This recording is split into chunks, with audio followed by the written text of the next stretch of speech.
शिक्षा मंत्री ठीक से काम नहीं कर रहा, रेल आए दिन पटरी से उतर जाती है, यानी आप यहाँ पे फेल हो गए तो आप दिखा देंगे हम एक्सपेरिमेंट करने के लिए। कल को तुम कोई दवाई बनाओगे, वैक्सीन बनाओगे तो हमारे ऊपर एक्सपेरिमेंट कर दोगे। दूसरों के घरों में जाकर के आप दूसरों की गाड़ियों के इंजन पे एक्सपेरिमेंट करोगे। इससे पहले की भी सरकारें थी, करप्शन में नाम आता था, हटा देती थी, लोग हटते थे। क्या गलत है? क्या एलजीबीटी को वोट डालने का अधिकार नहीं है? क्या वो इस देश का नागरिक नहीं है? क्योंकि हम चाहते हैं शिक्षा व्यवस्था ठीक आदमी के हाथ में हो और उसके अंदर ये कर रहे कि वो अच्छा काम नहीं करेगा तो हटा दिया। सीधे भी नहीं हो पा रहा क्योंकि आते ही ये कहते जाकर ये प्रोग्रेस को फंडेड। आज के दौर में लोग अगर प्रोग्रेस को भी फंड कर रहे हैं तो मैं दाद देता हूँ उन लोगों की हिम्मत को। सीबीएसई में गड़बड़ी नहीं, सीयूटी का एग्जाम रद्द हो, एसएससी के एग्जाम्स में इतनी गड़बड़ी है और आप कह रहे हैं कि कौन बोले, इस पे आवाज कौन उठाए? बात कही थी कि टीचर्स आके बोल रहे हैं, कौन बोले? से भी ठीक से काम नहीं कर रहा, शिक्षा मंत्री ठीक से काम नहीं कर रहा, रेल आए दिन पटरी से उतर जाती है और आप कह रहे हैं कि कौन बोलेगा, इस पे आवाज कौन उठाएगा? लोगों को कौन ये बताएगा कि देश में सब कुछ ठीक नहीं चल रहा है?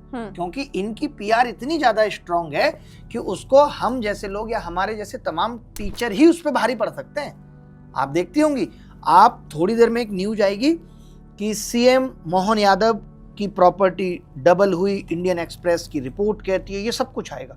उसके बाद आप 6 घंटे तक देखेंगे, आपको लगेगा यार सीएम गिर गया, वाह वाह वाह वाह, अब तो सीएम को इस्तीफा देने पड़ेगा। 6 घंटे के बाद एक पीआर एक्टिव हो जाएगी जो आपको उसके बाद आने लगेगा कि नहीं, ये तो ये पहले से करते थे। कुछ उलूल जुलूल झूठे मूठे डेटा आपको स्प्रेड कराए जाएंगे, बड़े बड़े इन्फ्लुएंसर ये ट्वीट करेंगे, यूट्यूब पे वीडियो बनाएंगे, आपको लगने लगेगा जो आपने पहले देखा वो गलत था, आपका दिमाग तुरंत पलट दिया जाएगा। ये भी चल रहा है कि ये इथेनॉल का कॉन्सेप्ट कांग्रेस लेके आई थी, यानी आप यहाँ पे फेल हो गए तो आप दिखा देंगे कि ये तो कांग्रेस का था, कांग्रेस का था, मतलब इसीलिए इथेनॉल खराब है, कोई बात नहीं, ये तो कांग्रेस ने दिया था। अब आप समझ लो क्या है। आप कह रहे हैं कोर्ट में कि हम एक्सपेरिमेंट कर रहे हैं, ये अपने आप को डबल इंजन की सरकार कर रहे हैं, कहते हैं, जो बेचारे गरीब जनता के इंजन पे एक्सपेरिमेंट कर रहे हैं। हम एक्सपेरिमेंट करने के लिए, कल को तुम कोई दवाई बनाओगे, वैक्सीन बनाओगे तो हमारे ऊपर एक्सपेरिमेंट कर दोगे?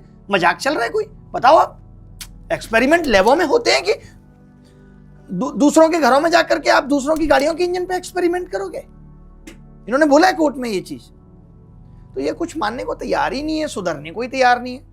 और फिर क्या कहेंगे, आपको हमसे प्रॉब्लम है। अरे प्रॉब्लम होती 2 बार तो जनता ने आपको पूर्ण बहुमत दे दिया, अभी भी आप सरकार में हो, अभी भी आपके सरकार के दिन बचे हुए हैं। ऐसा भी नहीं कि कल को चुनाव हो रहा है, हम नहीं चाहते कि आप हो, अभी तो आप सरकार में हो, सुधारो ना। आप तो गलती मानोगे तब तो सुधारोगे। इससे पहले की भी सरकारें थी, करप्शन में नाम आता था, हटा देती थी, लोग हट जाते थे। तो देखोगे रेखा जी, सीएम मोदी जी फोन कर रहे, रेखा जी 800 करोड़ का घोटाला हुआ है, बड़ा छोटा कर रही है, अच्छा परफॉर्म करिए, इसके लिए भेजा है आपको, 800 करोड़ का घोटाला करेंगी, बड़े नंबर चाहिए। ये बातें हो रही हैं इनकी आपस में। होगी ट्विटर खोल लो, यूट्यूब खोल लो, सुबह से शाम तक आधे से ज्यादा लोग यही बताते रहते हैं कि इस आंदोलन में क्या गलत है। अगर कोई 1 घंटे का भाषण होगा तो 30 सेकंड निकाल के देखो इस आदमी ने ये गलत बोला, उसकी भी पीआर इसी तरीके से होती है। यानी कि आंदोलन में 30 सेकंड गलत है, इससे फर्क पड़ रहा है। आंदोलन का मूल ये है कि लोग चाहते हैं शिक्षा व्यवस्था ठीक हो, उसके लिए शिक्षा मंत्री का इस्तीफा हो, जो मेन काम है, उससे उसके सपोर्ट में लोग नहीं होंगे। वो कहेंगे हाँ हम तो कह रहे हैं हो। पॉइंट और उठाया था कि इनका एजेंडा फिक्स नहीं है, इनको ये नहीं मालूम है कि ये क्यों प्रोटेस्ट कर रहे हैं। कुछ लोग पेपर लीक की बात करते हैं, कुछ लोग कह देते हैं ये ट्रांसजेंडर बिल की बात करने लगते हैं, कुछ लोग क्लूलेस हैं कि वो क्यों आए हैं, आधे से ज्यादा वहां पर मीडिया कवरेज पहुंच जाती है। तो क्या ये ऐसा गुट बन गया है बच्चों का कि सब लोग साथ में आए, उन्होंने सोचा कि हम आवाज उठाते हैं, और क्योंकि उनके पास पहले से कोई एक्सपीरियंस नहीं है ऐसे किसी प्रोटेस्ट का, तो वो भी क्लूलेस है, वो कुछ करना चाहते हैं लेकिन अभी उनके पास वो गाइडेंस नहीं है। गाइडेंस नहीं है, मालूम नहीं है, एक मंच मिला तो सब आ गए अपनी अपनी आवाज उठाने। क्या गलत है? क्या एलजीबीटी को वोट डालने का अधिकार नहीं है? क्या वो इस देश का नागरिक नहीं है? अगर वो किसी बिल की बात कर रहा है तो इसका मतलब क्या है कि ये प्रोटेस्ट पूरा फेल मान लिया जाए? बताइए आप।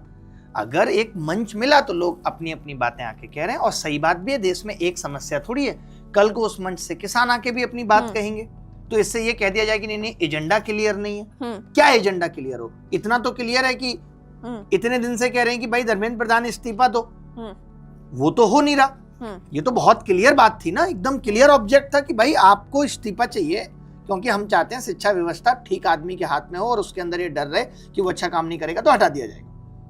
और अब उसमें क्या हो गया कि कुछ एलजीबीटी के लोग आ गए, अच्छा कुछ किसान आ गए, कोई साइंटिस्ट आ गए, तो आप कहते हैं कि नहीं ये तो फिर प्रोटेस्ट खराब है। आज देश में कोई प्रोटेस्ट इसीलिए भी नहीं हो पा रहा क्योंकि आते ही ये कह दिया जाता ओ, अभी एक और आपने आगे की लाइन नहीं जोड़ी, ये प्रोटेस्ट तो फंडेड है। हाँ। तो कौन पिलाएगा वहां पानी? कोई ना कोई आके तो पानी पिलाएगा। अगर कोई आज के दौर में भी जहां बीजेपी किसी को बख्शती नहीं है, ईडी सीबीआई भेज देती है, आज के दौर में लोग अगर प्रोटेस्ट को भी फंड कर रहे हैं तो मैं दाद देता हूं उन लोगों की हिम्मत को। दिल है उनके अंदर, संवेदनाएं हैं कि उनको मालूम है इतनी गर्मी में धूप में बैठ के लोग प्रोटेस्ट कर रहे हैं, उनको पानी की व्यवस्था जो है रुआवजा डाल के वो शरबत की व्यवस्था की जा रही है। क्या गलत है इसमें? फंडेड का मतलब क्या है कि भाई इस आंदोलन को चलने के लिए कुछ लोग पैसा दे रहे हैं। का प्रोटेस्ट हो रहा है, जो स्टूडेंट परेशान है, क्या ये चीज सरकार को फील नहीं हो रही है, या वो तभी रिएक्ट करते हैं जब कोई चीज वायरल होके फट के बाहर आ जाती है? नहीं, उनको लग रहा है ये कुछ नहीं होगा, वो इसको दबाने की कोशिश करेंगे क्योंकि वो मैसेज नहीं लेते। अभी क्या होगा, कोई भी आंदोलन होगा थोड़ा सफल होता हुआ दिखेगा तो वहां पे 2-4 लोग ऐसे पहुंच जाएंगे कि आंदोलन खत्म हो जाए। आंदोलन को अब मैं जो देख पा रहा हूँ वो ये है कि खत्म होने की ऑलमोस्ट प्लानिंग हो गई होगी और ये कुछ दिनों में आंदोलन खत्म कर देंगे। कुछ गलतियां ऐसी बता देंगे, कुछ गलतियां ऐसी निकाल देंगे और कुछ गलतियां हो सकता है कि लोगों से हो भी जाए। तो ये उसी को दिखा करके अभी भी आप यही देखती होगी, ट्विटर खोल लो, यूट्यूब खोल लो, सुबह से शाम तक आधे से ज्यादा लोग यही बताते रहते हैं कि इस आंदोलन में क्या गलत है। अगर कोई 1 घंटे का भाषण होगा तो 30 सेकंड निकाल के देखो इस आदमी ने ये गलत बोला।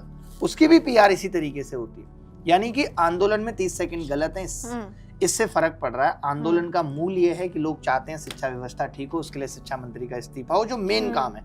उससे उसके सपोर्ट में लोग नहीं होंगे, वो कहेंगे हाँ हम तो कह रहे हैं हो, लेकिन हम तो देख रहे हैं इस आंदोलन में कुछ ठीक नहीं हो रहा है।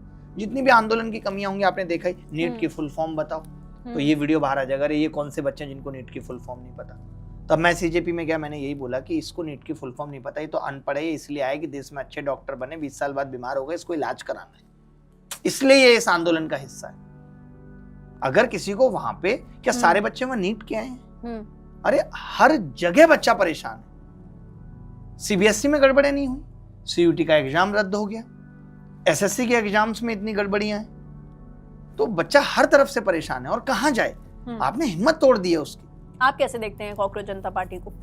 मैं नहीं देखता, मैं क्यों देखूं? कि तार तो कांग्रेस से जुड़े हैं सीजेपी के, ये भी सुन रही होंगी, या फिर आम आदमी पार्टी से इसके तार जुड़े। हाँ, आज कोई आंदोलन करेगा उसके तार क्या बीजेपी से जुड़े होंगे? बीजेपी के लोग आंदोलन करेंगे जो अपनी गलती तक मानने को तैयार नहीं है। अगर कोई आंदोलन करेगा तो हो सकता है समाजवादी पार्टी का कोई करेगा, या हो सकता है आम आदमी पार्टी का कोई करेगा, या हो सकता है कांग्रेस का कोई करेगा। विपक्षी तो आंदोलन करेगा, तो ये विपक्ष है। फिर कहते जाएगा ये दहशतगर्दों की बी टीम है, बिना बताए कि ए टीम कौन है।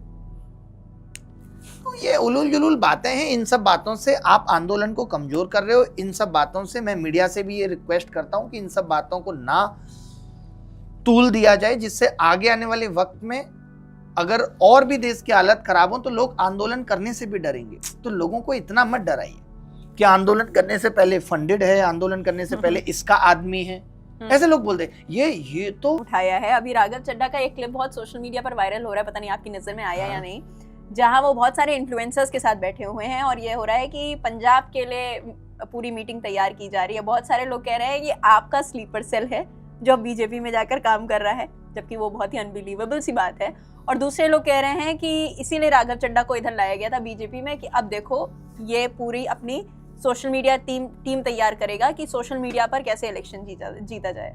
लेकिन सोशल मीडिया से तो इलेक्शन नहीं जीता जाता है। पता नहीं ये इन्फ्लुएंसर वाला मेरे को तो ज्यादा समझ में नहीं आता क्या ही है। इन्फ्लुएंस सीमा हैदर भी है इन्फ्लुएंसर, आप डाल देंगे सीमा हैदर के कहने पे वोट,